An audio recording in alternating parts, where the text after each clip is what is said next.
நீங்கள் என்ன நினைக்கிறீங்களோ அதுதான் சரி. ஏன்னா நீங்கள் நினைக்கிறது தான் நடக்கும். The most powerful thing is not somebody's thoughts. That is your inner thoughts. நாம் பெரும்பாலும் நம்ம இன்னர் தாட்ஸை பற்றி கவலைப்படுறதே கிடையாது. அதை கண்டமேனிக்கு வச்சுக்கிறது. என் வாழ்க்கை எப்படி போகுது, எவ்வளோ நல்ல வாழ்க்கை கிடைச்சாலும் அனுபவிக்கலாம் இல்லை. நம்மளுக்கு அனுபவிக்கிறது ஒரு பயம். அதான் நான் சொல்ல, நம்ம வாழாமல் வாழுவதற்கு பேர் வாழ்க்கை என்று ஒன்று வச்சுருக்கோம். ஆனால் பயங்கரமான தத்துவங்கள்லாம் வச்சுருக்கோம். நமக்கு வாழ்க்கையை பற்றி ஏகப்பட்ட கற்பிதங்கள்லாம் உண்டு.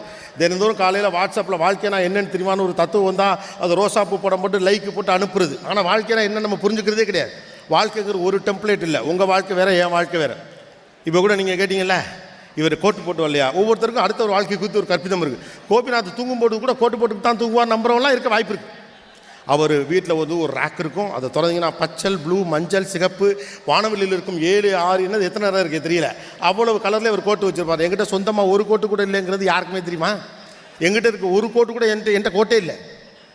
தமிழ்நாட்டில் கல்யாணத்துக்கு